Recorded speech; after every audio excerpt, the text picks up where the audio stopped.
Aparat Polrestabes Makassar membubarkan warga yang terlibat tawuran pada momen Idul Fitri pada Senin malam. Sementara di Samarinda, Kalimantan Timur, ribuan warga dibubarkan pada malam Idul Fitri karena melanggar protokol kesehatan dan mengganggu lalu lintas.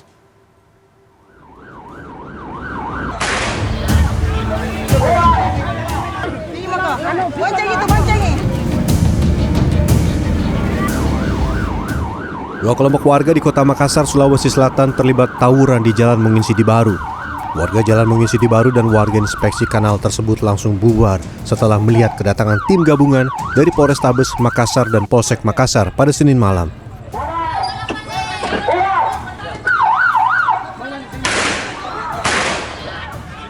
Polisi yang melakukan penyisiran di sekitar lokasi terpaksa melepaskan tembakan peringatan ke udara untuk membubarkan warga yang masih berkumpul di lokasi masing-masing. Hal ini dilakukan agar warga tidak terprovokasi dan emosi yang menyebabkan kembali terjadinya tawuran. Akibat peristiwa ini, beberapa warga diketahui menderita luka akibat terkena anak panah. Menurut seorang warga, tawuran terjadi akibat permasalahan lama yang melibatkan beberapa pemuda yang melakukan teror dengan anak panah terhadap pengendara yang melintas. Warga marah karena perbuatan pelaku, hingga akhirnya terjadi perselisihan dan tawuran.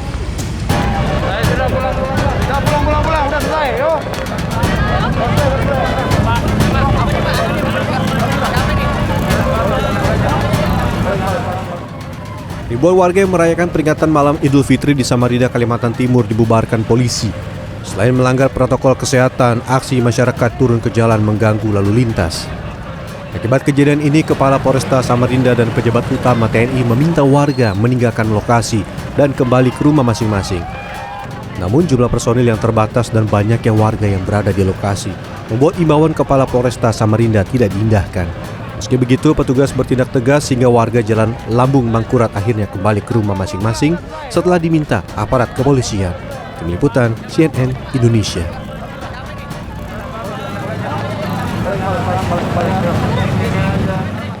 Kita ke informasi dari sejumlah daerah di tanah air. Yang pertama, seorang remaja yang hilang tenggelam di Pantai Hoya, Kota Gunung Sitoli, Sumatera Utara, akhirnya ditemukan dalam kondisi sudah tak bernyawa pada Senin siang.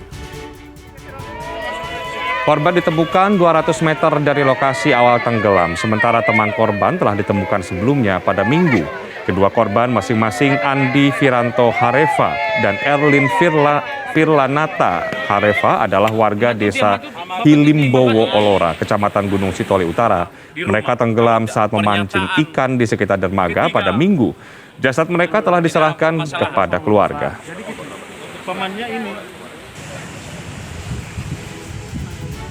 Selanjutnya dari Sukabumi, Jawa Barat, 3 rumah dan 1 masjid rusak berat akibat banjir bandang pada Senin sore. Tanggul sungai yang jebol membuat air meluap dan langsung membanjiri rumah serta masjid.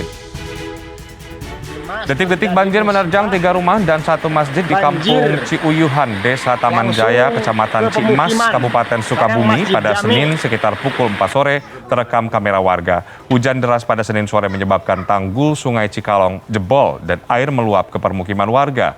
Warga pasrah saat air masuk dengan cepat dan menghanyutkan barang-barang mereka. Sedikitnya 3 rumah warga rusak berat dan 1 masjid rusak. 8 warga terpaksa mengungsi ke tetangga terdekat. Berikutnya, setelah mendapat remisi pada Idul Fitri, artis sekaligus musikus dangdut Ridho Roma dinyatakan bebas bersyarat dari tindak pidana penyalahgunaan narkoba. Artis sekaligus musikus dangdut tanah air Ridho Roma dinyatakan bebas bersyarat dari Lapas Kelas 1 Cipinang, Jakarta Timur setelah mendapat remisi khusus hari raya Senin sore. Namun Ridho tetap wajib lapor.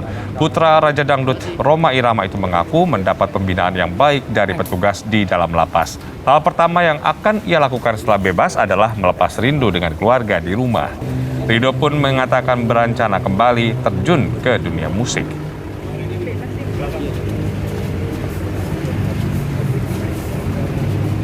Ridho.